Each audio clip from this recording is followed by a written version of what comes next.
Hello folks and welcome back to Medieval Total War. I am Conostep and this is going to be part 2 of my early campaign where I'm playing as the Danes. And in the last episode I just talked your ear off for a whole goddamn hour. That's pretty much all I did. Yeah, I played, what did I just play? One turn, yeah, it's the year 1088.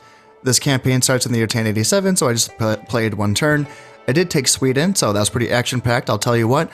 No, just kidding. If you missed the first episode, you really just missed me rambling on for forever and ever and ever. And that's kind of my way. That's kind of my way. So if you're new to this channel, hop on aboard because I will just talk and talk and talk. So if my goal for this episode is to take Norway, I do think that I can accomplish that. They will have a decent force of Vikings. I think they have 4 units of Vikings, plus the like 12 men that got away from Sweden. God damn it, they got away. But yeah, my king, his unit was pretty beat up, and I didn't play that battle as well as I probably could have, but I did take Sweden with just my king's unit, so there is that. Now, Sweden itself, on very low taxes, it's still sitting at 87% loyalty, so there is a 13% chance that it will rebel. I would like to decrease that even more. Some people don't mind farming rebellions, and there's definitely a case to be made for that, I suppose, in other Total War games, and this one as well. It gives your units experience, it gives your generals experience, it's good, but at this point in the campaign, I don't really want to farm anything. I just want to, I want to farm the land, and I want to build up the infrastructure of my territories. So I don't really want to fight more right now.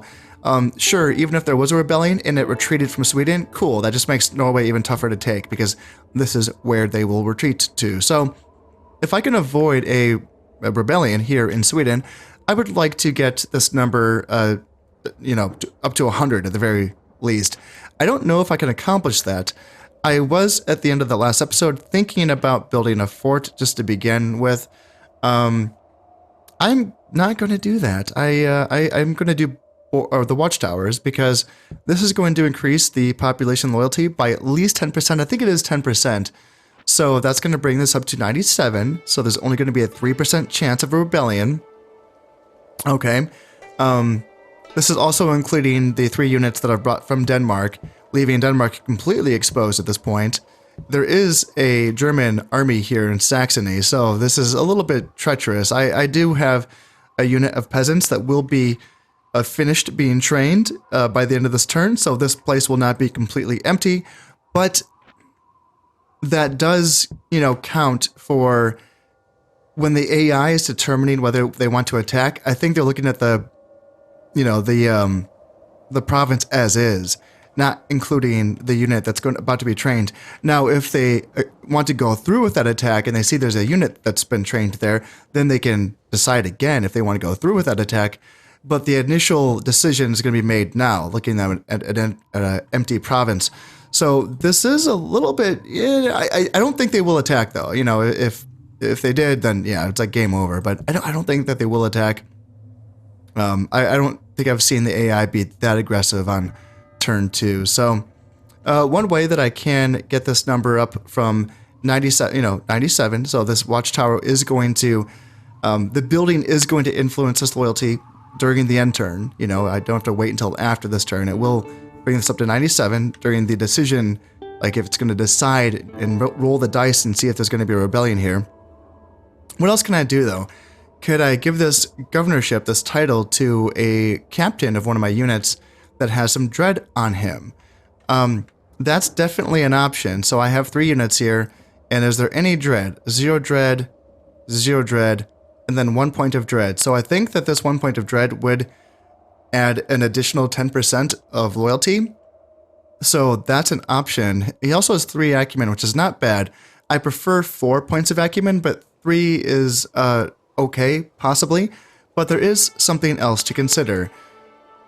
So Sweden is 94% Catholic, but the number that I'm looking at is the 57% zeal. This is a zealous province. In fact, I think 57 is high. I did mention in my previous episode that I don't really know what counts as high for zeal. I think anything over 50% is high, but again, it's kind of guesswork at this point. That's why piety is so it's hard to use. So the idea is if I went for this 1 point of dread, well, 3 piety, is that enough to count as high to really couple with the 57% zeal to raise the loyalty of this province? I don't really know. You know, sometimes you might see this and you might give this guy that governorship and then the loyalty lowers, you know, because it's a low piety and you go, oh shit, I should have went somewhere, should have went with a different captain. So like this Zeodred 5 piety captain, would he be a better choice? You know, down there it says this man can be considered a true believer, although his faith has not dominated his life. A few like-minded individuals may support him should he request it. So that kind of makes it sound like that would work better with the zeal of Sweden, despite the fact that he is Zeodred. It's really hard to say. And then, yeah, just the 1 piety on this guy was definitely not going to be the choice for me. The fact that this guy, Scott Canoon, only has 1 point of acumen also makes me really not want to give it to him because he's not going to be boosting the economy of Sweden.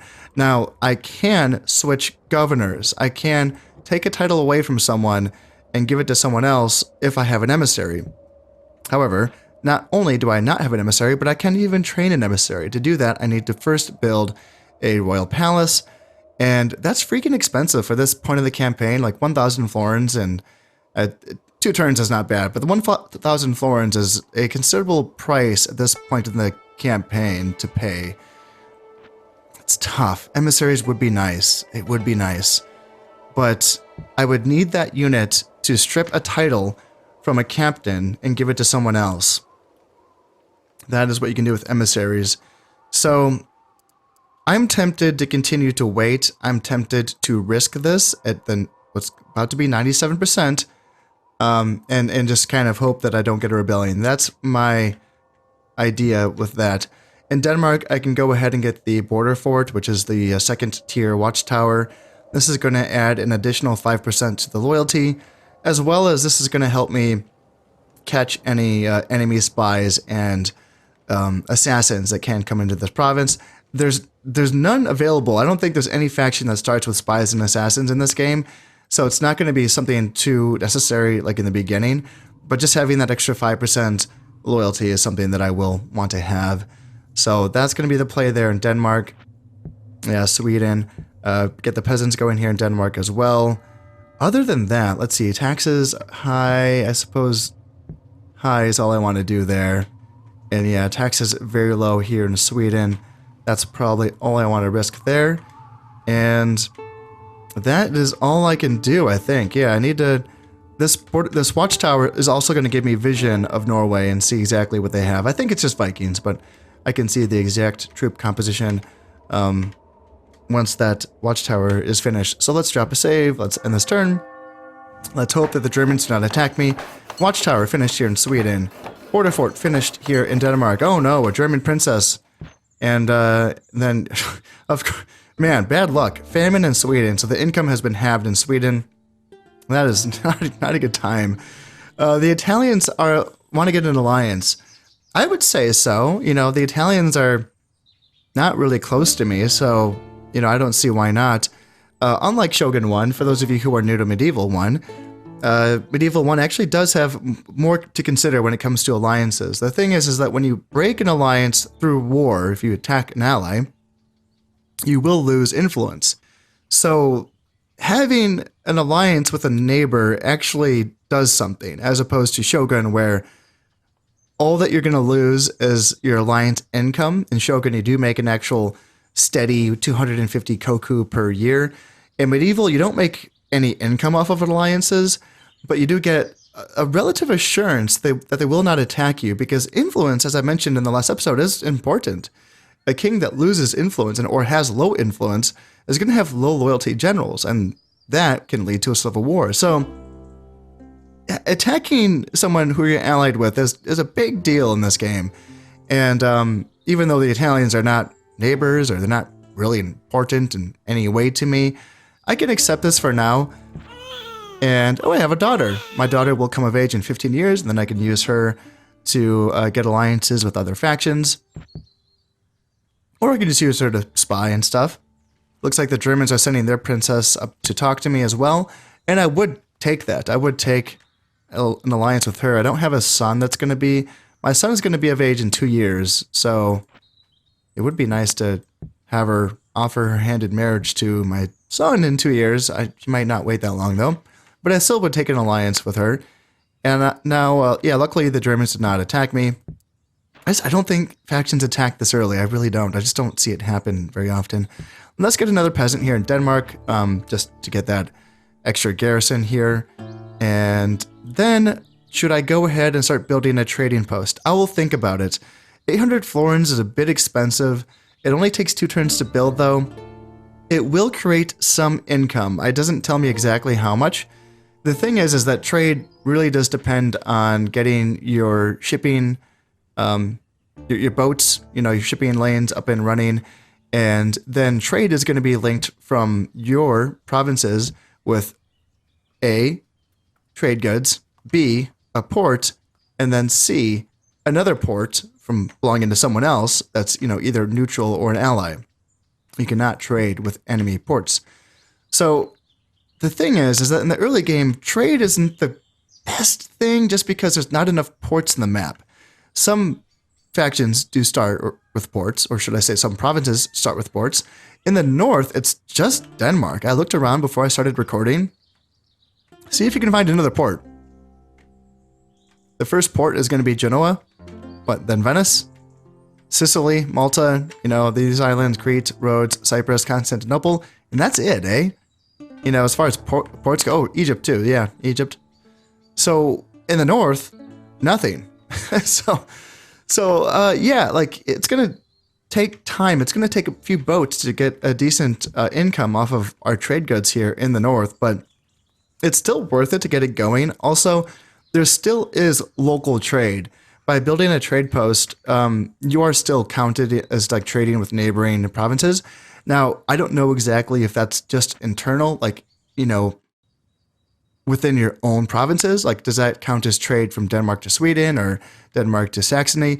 I don't really know. I think the building might just have a flat number that it attributes, but I don't quite know. It would be nice if it said anything, but it does not say what that income would be. It'll tell me once I build it. Thanks a lot. But I will consider that. That's something that I probably will build. And then Sweden, let's just go border fort. What are we at? We're sitting at 85% loyalty, and that went lower. Oh, right, because of the goddamn famine. Right.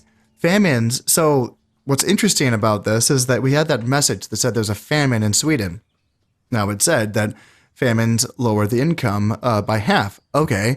The thing that these messages never say, whether it's famine, whether it's a natural disaster or a plague or something, an epidemic, it will always mention that the income has been halved or maybe a building was destroyed or something like that. But it never mentions that the population loyalty has been decreased by these events. And it's one of the reasons why you should always be checking your provinces. Even in the late game, when population loyalty is less of a thing and you have spies in every province and border forts set up and garrisons and happiness buildings, and you think you're good, which you probably are, but you still want to double check your population loyalty every single turn, because if you get that message that says something happened, it was bad, people aren't, the income has been halved, it never reminds you the people there are also suffering, they're unhappy. In this case, they're literally starving in Sweden, and that's going to cause some issues for your loyalty, which it has. It's lowered it by, my guess would be 12%, right? Because it should be up to 87, and now it's down to 85. I'm sorry, it should be up to 97, now it's down to 85. So this border fort, let's see. So what would this mean then? What would the calculation be? Would the famine count for this turn, or it's going to count for next turn? I don't really know, because it does end this year. So is the famine loyalty percentage going to count for next year? That's an interesting thing. The border fort will raise it from 85 to 90, but then once the famine goes away, does it just, shoot up past 100 or something like that? I would hope so. Man, I would hope so. Another option would be to bring this peasant that I did train from Denmark up to Sweden, and that would sort of guarantee that I would be good up here. But then I'm, kind of playing with fire again by leaving Denmark undefended for one turn.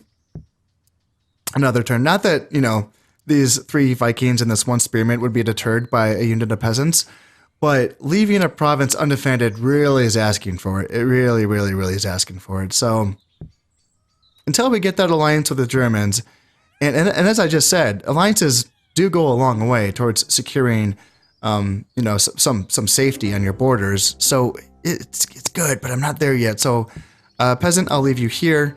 Sweden, Godspeed, Sweden. Hopefully things work out for you. My king's unit is on its own. It's being replenished. It's up to 15 men now, down from like 8 before. So, yeah, that's the one nice thing about using your king's bodyguard in those initial battles, because other family members, like your son's bodyguards, they will not automatically replenish. You need to have that building that can train royal knights so that you can retrain those units. And I don't have that yet. I think that's that royal palace, is it? Or is it not? It's not. So I would need, I think the building that retrains royal knights is going to be this, and then the royal court. So the royal court is going to be the upgraded version of the royal palace, but then I also need the keep, or the keep. Yeah, the keep is going to be the building that allows me to, build that royal court, and that's going to allow me to train royal knights. I'm a ways off. Yeah, I'm a ways off. The keep takes 8 turns to build, and it costs 1,000 florins. I am just not there yet. So instead of building a trading post, is there another good option? What about farmland? Should I build some improved farmland in Denmark? Let's see, do high, very high, 202 income. I think that's all farming, I think. Farm income, Denmark, 202. Gosh, yes, maybe. I feel like, so one of my viewers actually did do the numbers on this, and I think that he came to the conclusion that improved farmland should be upgraded in every single province up to the max amount, especially when you're playing an early campaign, which is so long. You have so much time to make your money back, so it just is something that should be done. I think that was the conclusion. If I'm wrong about that, and you know who you are if you're watching this, but yeah, please correct me if that was not the conclusion. I think that's what you did a lot. It looks like you did a lot of work on the math on that one. So I think that despite the fact that the farm income is only 202 florins, what would I get out of this? 240. Now that is not an additional 240. That's just 202 plus 38 florins. So it'd be an additional 38 florins is what I'd be getting. Yeah, I guess, man, it's kind of expensive. 600 florins. It's kind of the opposite of the farm upgrades in Shogun, which take more time to build, but less money. It's kind of an interesting little switcheroo here. That's very tempting. Because I think that that's going to be I think that 38 florins is going to be more than this. It's kind of my guess. And also it's cheaper to build. So yeah, let's get some improved farmland going there. And yeah, we're going to make only 71 florins. Ugh, that's rough. That's brutal. That's so brutal. Let me check my peasant. 3 acumen. Okay, still not good enough. I would like more acumen before I start assigning these titles to people. And we do have the 4 units of Vikings here with the 13 men that survived the battle in Sweden. So there's not a lot here. It's chunky for sure, but they also have good valor. The ones that are from Norway have that additional 1 valor, which is going to be in the top right corner. That's going to make them better than any Viking unit that I get.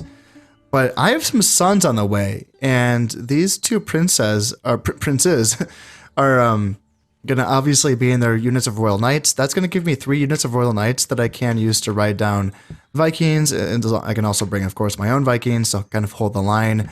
Even some Viking thralls, which are not a good unit, but it's a 100-man unit. It's something that it won't die super fast. They'll hold out long enough so that Vikings can get some flank attacks, Royal Knights can get some rear attacks. So yeah, I have some options. Anyway, drop another save and let's move on.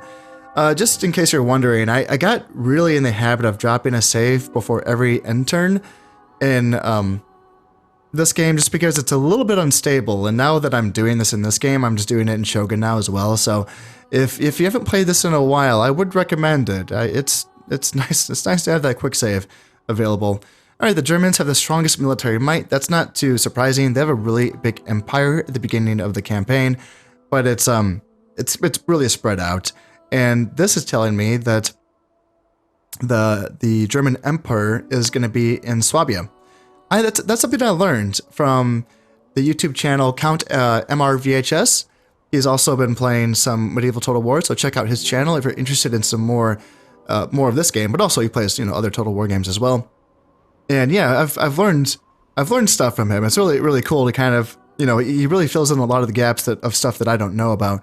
And I didn't know that this can be kind of useful, This shows you get a message talking about a faction, and it goes, oh, Swabia, it highlights it. And the same thing is in Shogun, and I never knew that. I never put it together, So yes, this is telling me that the German Emperor is here in Swabia. It can be useful. Border fort finished here in Sweden, and the true cross has been found.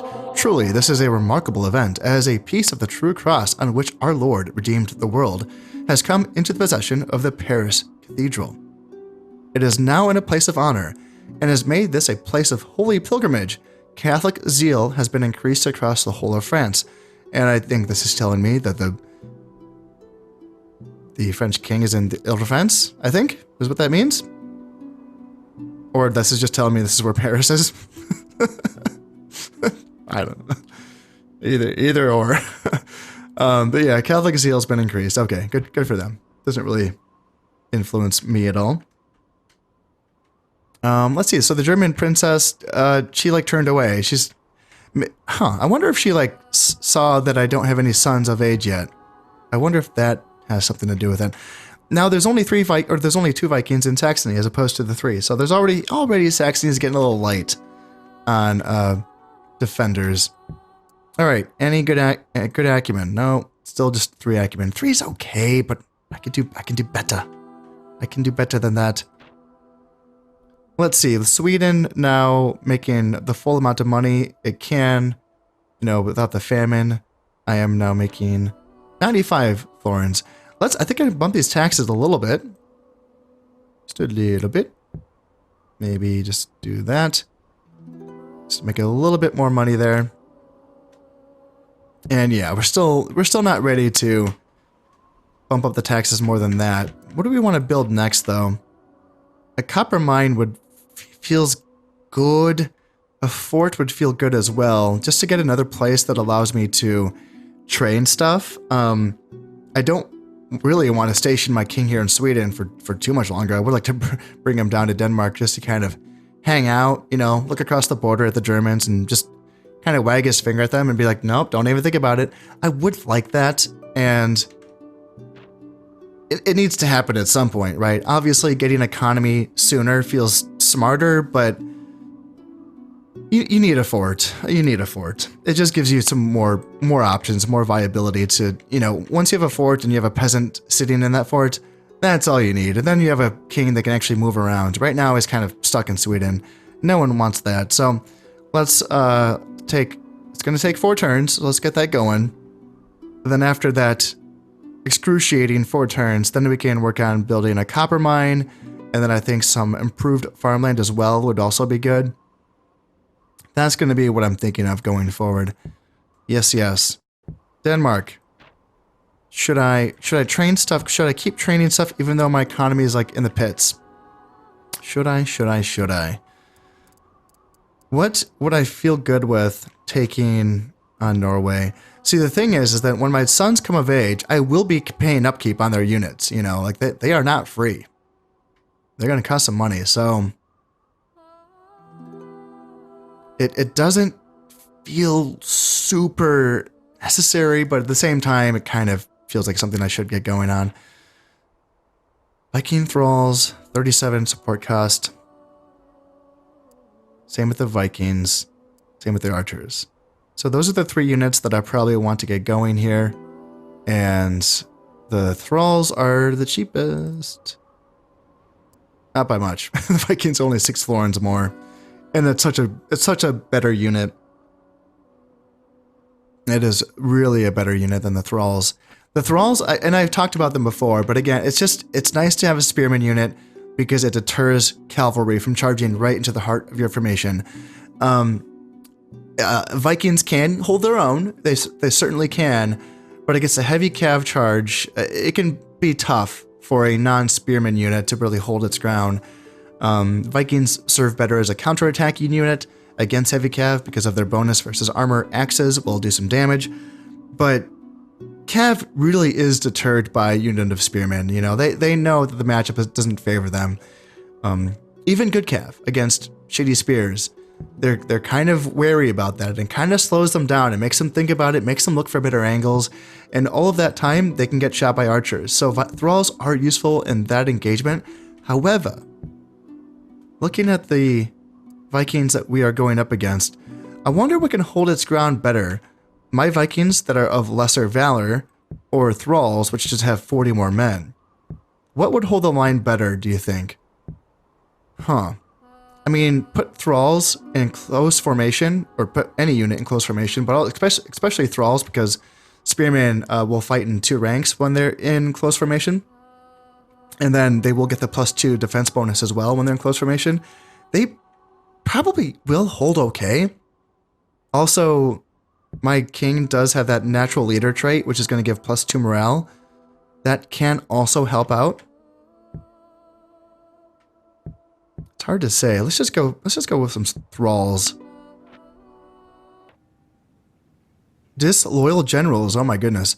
So I now have a significant number of generals who have no loyalty to me. If they revolt, it will start a civil war. You should take steps to improve your loyalty or remove them from positions of power. And an heir matures. Okay, I hope it's not him who has bad loyalty. So yeah, I have a son who is ready to serve, and he's my only heir. Yes, yes. So my farmland has been upgraded here in Denmark, and the King of Hungary has sent an emissary. Okay. Yeah, again, why not? You know, they don't border me, but you know, why not? And I have another daughter on the way. Huzzah! Let's see, Bergthor Sturluson. This is that thrall unit that I think. He gets getting +1 acumen. Okay, so this man's ready wit and repartee is indicative of a clever mind and clear thinking. So he might be my first governor. We will have to take a peek at him soon. Prince Olaf, he only has 1 trait, unfortunately, and it's secret blackmailer, which is not a good one. So he has a habit of using blackmail against his political enemies. Only the victims are aware of this, and they're not talking. Dude, you're 16. What the hell are you doing? Secret blackmailer? Goddamn, dude. I hope it's not your loyalty that already sucks. It does. Damn. Okay. Man, that's bad luck. Yeah, other than that, he's not great in any other way. 2 piety, 2 dread, 2 command stars, 1 acumen. Secret blackmailer. So what this means, the fact that he only has, so what's your influences? You have 4 influence. Okay. Just want to take it, I want to keep an eye on that. So here's what this means. I was going to say before that, so how's your loyalty? Only 1. Okay, so that's not good. And your loyalty is 4 is fine. 4 is fine. So I think that civil wars can only happen if you have a family member that can lead that civil war, and for that to happen, that you need to have a family member that has bad loyalty, which I do. He has bad loyalty. He is my family member. He could lead a civil war. I don't, and again, I know you guys are getting tired of this. I've asked this in probably every campaign that I've played so far in Medieval Total War, just for confirmation on this. And, but yes, if you want to just clear this up one more time. Am I right about that? I think I am, right? You can't have a civil war without a family member that is disloyal. In this case, it's easy enough. You just put him in the stack of your king, and now he's no longer leading, and he's not leading anything. He's being led by the king, and his loyalty does not matter anymore. at all. So that's one way to fix that. I can also try to increase my king's influence, and that will increase the loyalty of people. However, here's the thing, is that sure, I can improve his loyalty through actions of my king a little bit. Like, I'm a little limited here. I can only attack Norway right now. So there's only so much I can do to raise my king's influence. Another way to raise his influence would be to help a ally in a defensive siege. So, like, for instance, this is like the only example that could theoretically happen right now. If I was allied to the Germans, and if they had a fortification in Saxony, and if an enemy attacked Saxony and put these units into a defensive siege, and then I could relieve the siege, I could attack Saxony, but only to give it back to the Germans. My armies would automatically retreat back to Denmark after, gifting Saxony back to the Germans. That would also give my king influence. That doesn't seem to happen very often. I mean, how often do you get that chance to do that? I've done that once before. So it's not a super common thing, I don't think. I think I'm going to bring this thrall back to Sweden just because he's also low loyalty. Let's just bring him with the king and they can be buds together. I thought that you had the good acumen. No, it's not you. I guess it's going to be Dope. Nice. So it's my guy, my peasant captain here in Denmark. He got the clever with words trait, and that's giving him the +1 acumen, bringing him up to 4. That's good. So who gets it? Sweden or Denmark? I think Denmark is going to be higher in the end. So 255 on highest taxes, and that's higher than Denmark right now. Let's just bring it down to high for now. I just want to keep it above 120. So let's keep it high for now, but just knowing that means that I think that means that I should give this to, should make him be the governor of Sweden. Just gonna give the 1 point of loyalty, which again would be useful for him, bringing his loyalty up by a little bit. But again, he has nothing to offer as a governor. Sure, the dread is nice because it will help keep the loyalty high, but I want more than that.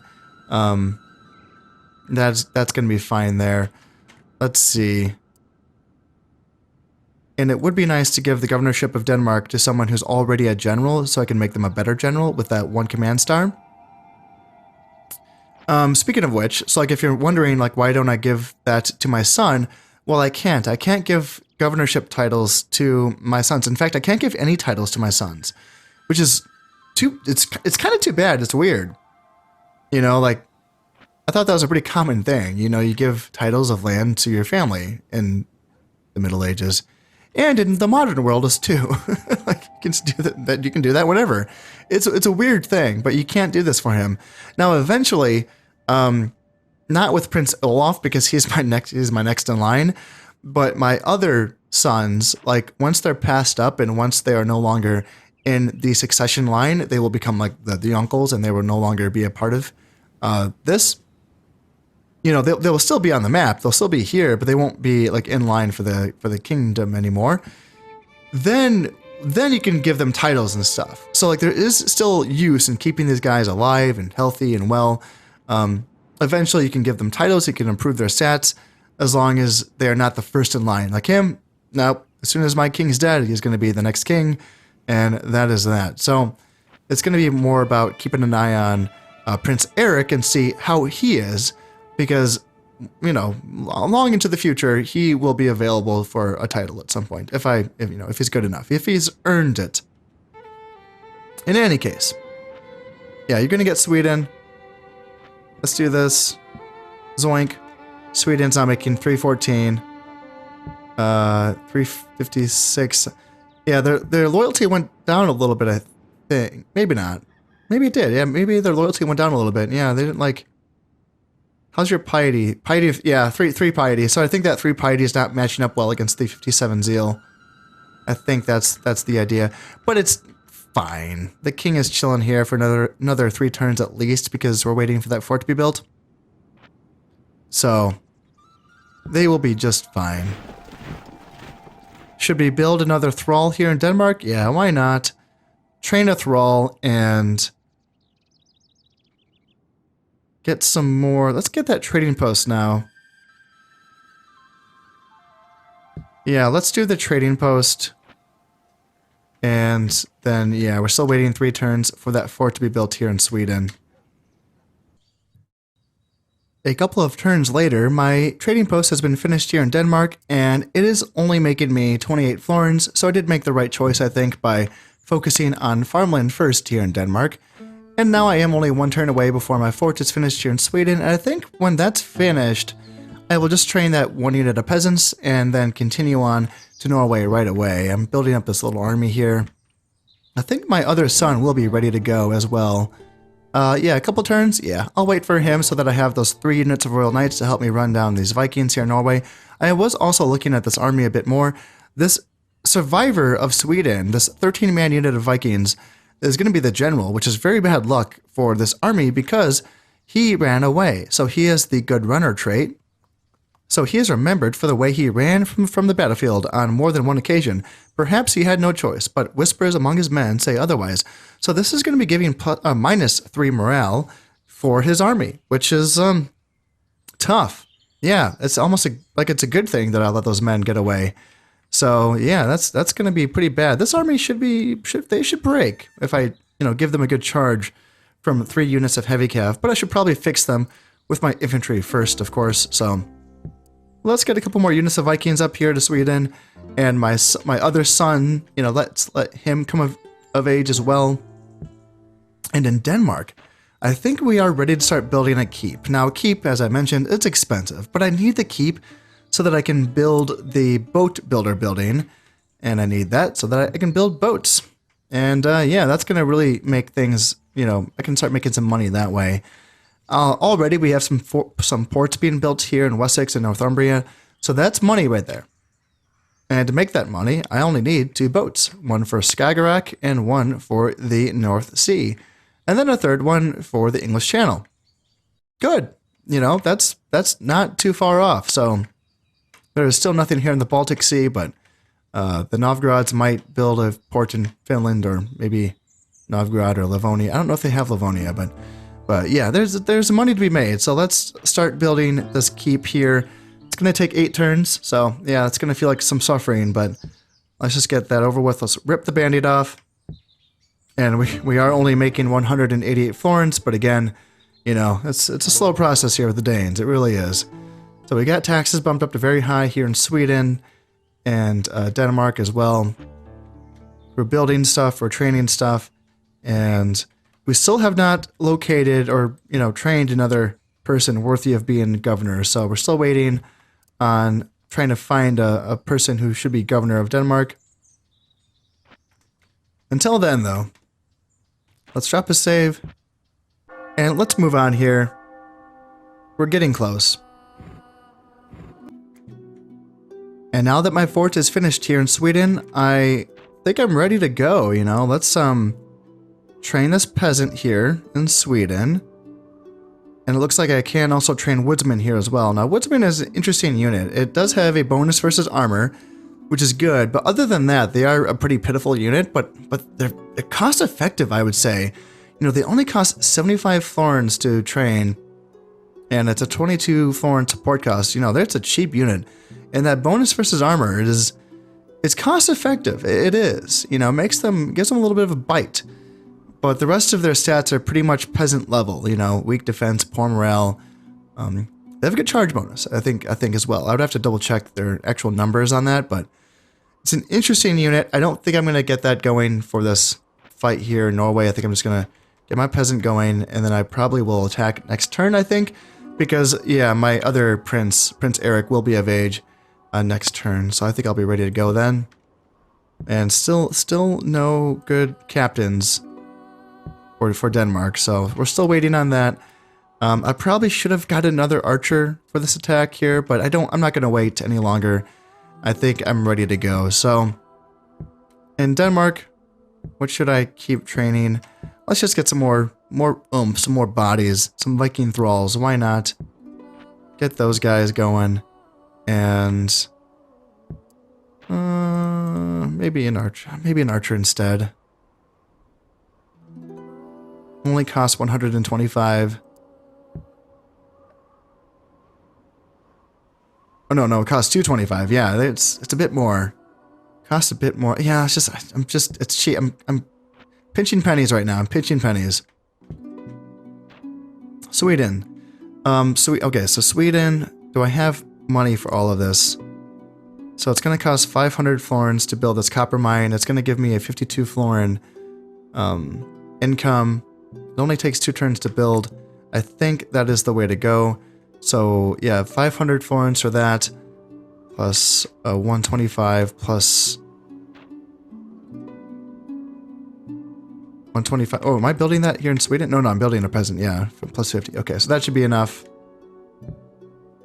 And I should be ready to attack next turn.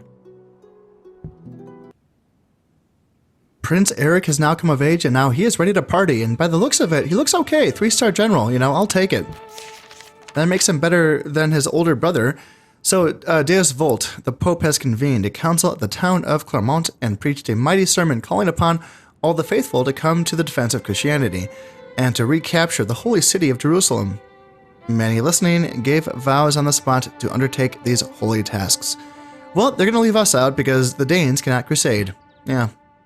Shame. Let's see, the Byzantines want to be pals? Why not? I'm already friends with the, Aragonese and the Spanish. Let's be friends with the the Byzantines as well. Prince Eric, what do you got? Secret blackmailer? Goddamn, dude. Don't take after your older brother. Don't. Bad, Eric. Bad. Great warrior. So he's going to have plus 5 health in combat. So, yeah, that's going to make him harder to kill. And did I mention this before? This blackmailer, these traits, what this means is it's a secret now. So this means nothing now. But once it's discovered, once it's out in the open that he blackmails people, he will lose loyalty. It's like there's a secret something else. There's a secret adulterer. Yeah. So, he's sleeping with other nobles' wives, and it means nothing when it's a secret. But once people find out, they will lose piety. It's an affront to God to, sleep with another man's woman or something. That's, so this is going to be bad later, but it's not that bad now. So how is his loyalty now? It's fine. It's enough to take a hit. I think it's a big hit, though. I think that the blackmailer trait, I think that takes off 3 pips of loyalty. It's a chunk. So going down to 3, not ideal, but, he's better than his brother. Yeah, he's better than his brother.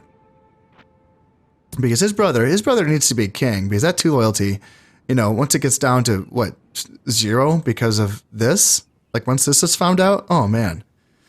He's just going to be babysit by his dad this entire time. All right, moving on. Let's get these guys going. This is an army that I think is capable of taking on the Vikings in Norway. Again, it would be better to have some more archers, but whatevs. Let's go. And let's lower taxes to low here in Sweden. So the reason why I like getting above 120, and this is just out of habit, and I don't think this matters for rebels, but it is out of habit, is that when you destroy another faction, an actual faction, not rebels, there's a good chance of there being a faction reemergence. If they had a son that had not come of age, when the faction was destroyed, then he could still come of age kind of in the background, like he's kind of, he's like leading an underground resistance. And what can happen is, if you have a territory that was owned by that faction that's gone extinct, even if it wasn't one of their home territories, it could be anywhere, Like if the English also took Sicily, and then the English get destroyed, there could be a reemergence of English people in Sicily. It's awesome. It's an awesome mechanic. I love it. It's one of my favorite things in this game, is having these crazy... It changes the entire campaign.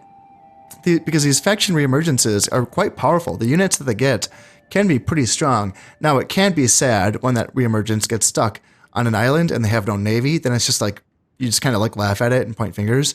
But it can also really change the landscape of the entire map, by having a reemergence, picking on another faction that might just so happen to be dealing with a civil war that I may or may not have something to do with. You can really change the landscape of the entire map. It's wonderful. It's a great feature, and it really does shake things up, and it really does make every campaign really unique in that way. So What was I saying? Right. So that's kind of like, that's why you see me doing this. Like, even though I think that it doesn't matter because Sweden is a rebel province, I go, meh, very low. Just get me over that 120%. Because if a province is over 120%, then there will not be a faction reemergence. But it needs to be over 120%. You know, that's the number. You gotta be at that. If it's a province that was previously belonged to a faction that's now extinct, you have to be over that number. So that's why you see me get a little paranoid with that. Anyway, let's train another peasant here in Sweden. And I just keep wanting to go thralls just for their low upkeep. Or I mean, their upkeep is the same as archers, but yeah, archers, man, 225 florins, that's gonna bring me down to nothing. I'm down to 298 florins. So maybe don't spend anything. I mean, I have to train that peasant unit, but other than that, you know, oh no, minus 127 florins. Okay. Well, I have a mine being built here in Sweden, and I will make 57 florins off of Norway. Oh god, I might have to disband some units after I take this, but men will die in this battle, and their upkeep will lower when there's less mouths to feed, so there is that. I can't make you a governor. Oh man, everyone's so bad at being governor. And what about you? Nope. No can do. See, I want to keep training peasant units just so I can try to get that governor, you know? It seems like that's important. So, yep, let's just not train anything now. And shit, I probably can't even get this peasant trained because if I'm losing... How much am I losing again? 127? Okay, so I can afford to train another peasant. So that's that, but he is also going to cost upkeep as well. Ugh, brutal stuff. It'd be nice to just make a little bit of money. Now it's minus 85 florins. I think it's worth it. Yeah, let's just do that. Let's do that. Let's drop a save and let's jump into Norway.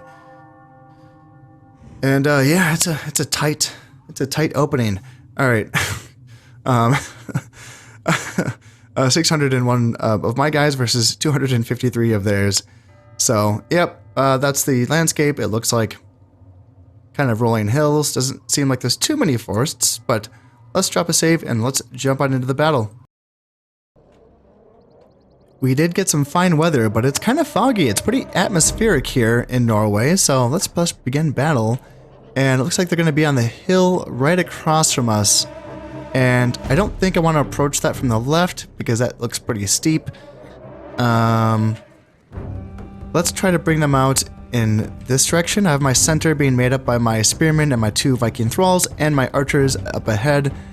And let's try to come in from the right, actually, because that's going to be sort of a more even slope on that side.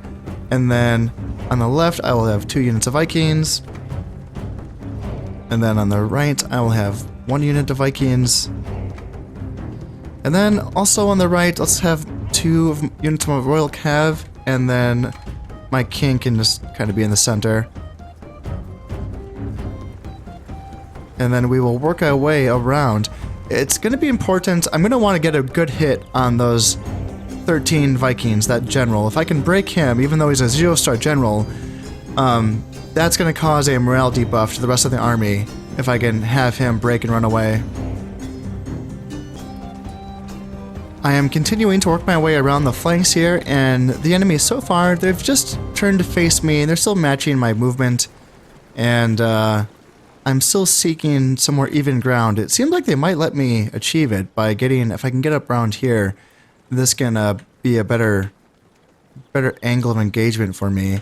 Hopefully they do not just retreat and make me chase them across the map. That would be a little bit annoying. I think that by the time my archers are in range, the enemy probably should abandon their position and charge down at me. Now, that's not such a bad thing for them because, you know, they'd be getting a downhill charge. My guys also have been, you know, marching all the way up this mountain. The battle timer has gone down quite a bit. There's more than half of the time remaining, but still, that's gone down a bit here. And I'm up against the line here, the imaginary line. When you see my cursor turn red, that means I can't bring my guys in that, you know, direction. So I'm kind of limited to like this. And then my center can come forward like zoink. And then, yeah, these guys, man, I don't want to. This looks bad. Like being out. Maybe if I angle them like this. I don't want to take a charge right down there. And then, yeah, these are my two sons on my right flank. I'm having them back up this unit of Vikings. I would like these guys to get out ahead a little bit, actually. Because if I can kind of squeak out behind, you know, if I can have them come forward into my spears. Let's see if I can achieve that. Let's see if I can continue to get positioning here. And let's see if I can continue to bring you guys like out in that direction. King can move up. And let's continue to squeak around the sides like that. And you're okay, they're coming down now. I think I will take this engagement here. And now these guys, okay, they want to come after me. Okay, this is fine. This is fine. We can do this. And we can come out like this. Here. You can start running as well. And then you as well can start running. And then just go here. And then, ooh, you guys want to pile in, eh? Okay, let's just go here.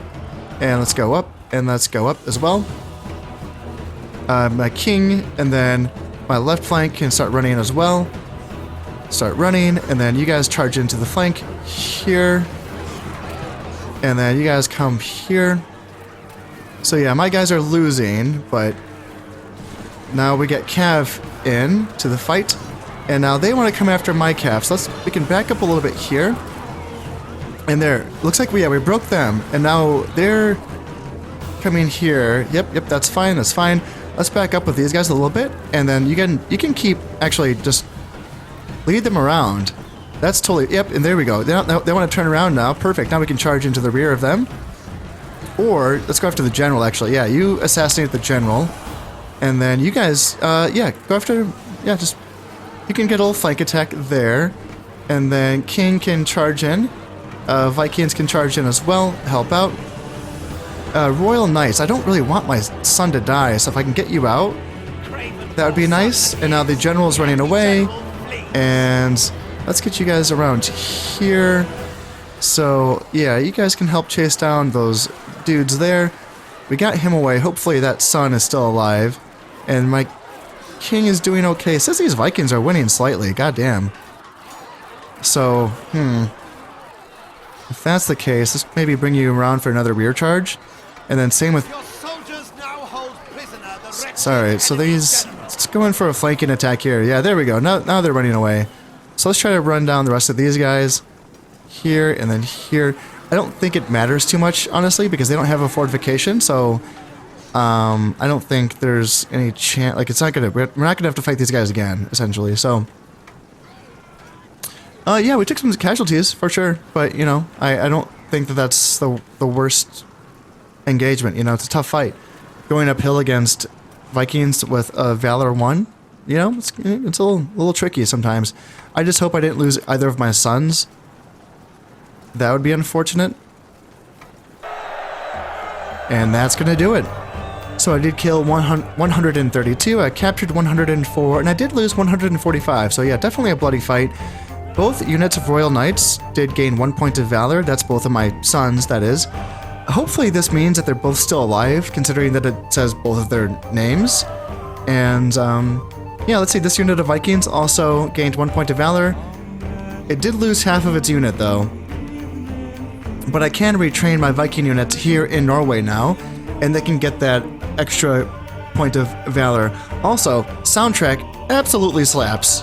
God damn, it's good. God damn, this is a good soundtrack. It is just so fun. Norway is now mine. Awesome. Rebels captured. We can like let's look at this because I don't think that this changes this. Let's just like take a peek at this. So 920 florins, 757 is the value of the confiscated lands. If I click release them all, does not change it at all. Let's see, the English are the happiest people. Okay, well, let's see what happens when the French come and stomp you guys, as it happens in every single campaign. Copper mine is now finished here in Sweden. And let's see, Peasant Crusade. So the Peter the Hermit and his fellow zealot, the Pauper Knight Walter the Penniless, have roused the peasantry and simple folk. These two have convinced many to go on a crusade, secure in the fact that God will give them victory over infidels. All farm income in France is reduced by a 1/10. Sucks for France, does not matter for me. Okie dokie. Norway, yeah, let's see. 47 income, 112 loyalty.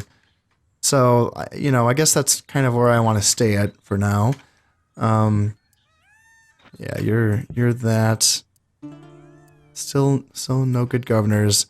How's my income looking now? 77. Hey, there's something. Oh god. Okay, so what can I do with 77 income? I have 920 florins. I might have to assign people as governors of these provinces even if they don't have 4 acumen, just to make a little bit more money. I think that's what I might have to do here, because I need to squeeze out enough so that I can, my keep is going to get finished here in Denmark eventually, and when it is, I still need to build that boat builder building, and then I need to build at least 2 boats. So I need to be making enough money so that I can still make that possible. And, Copper Mine Complex, that's an option. It is. My current copper mine is making 52, so it would double my income for that. I do have enough money to build this as well.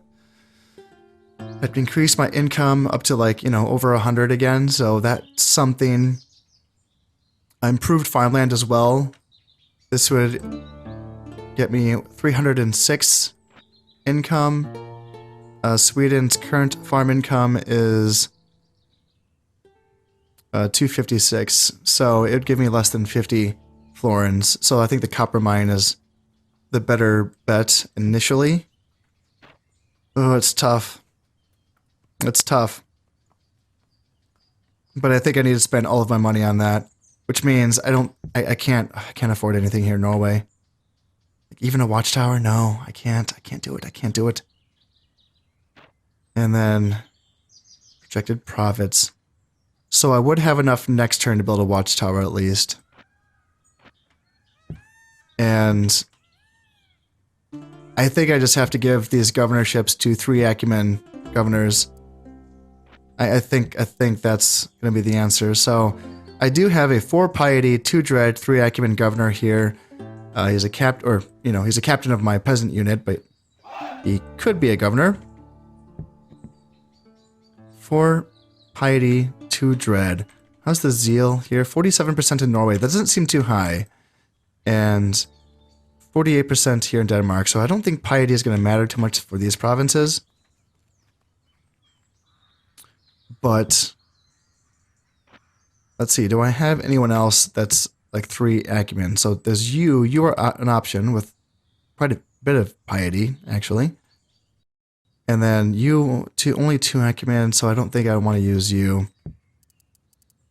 Any other 3 acumen options here?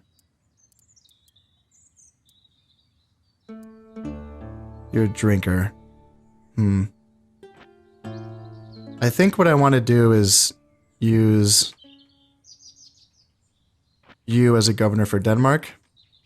It's like wasting a command star, but I think I need the extra money right now just to really help out. So 268 and then yeah, 345. That's a good chunk.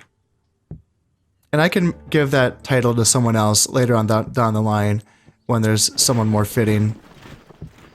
Right now, though, I just need the money. And yeah, that's a nice little boost there. So for now, let's get this copper mine complex started here in Sweden. I can work on farmland after that. I can start building a watchtower in Norway, I think the next turn. So yeah, there's going to be some lean years here. There's going to be some lean years indeed, but I think that if we play our cards right, we can kind of eke out our first couple of boats, and that's really all we need. We already have 2 ports available in the North Sea, one here in Northumbria, and then one here in Friesland. So, you know, getting that boat building, and then getting 2 boats out, and that's going to get us out of the depths of hell when it comes to our economy. And until then, though, yeah, it's going to be pretty lean indeed. In any case, that is all going to have to wait until next time. As always, I hope you've enjoyed this one, and thank you very much for watching. This has been Constep playing Medieval Total War. Thank you very much, and goodbye.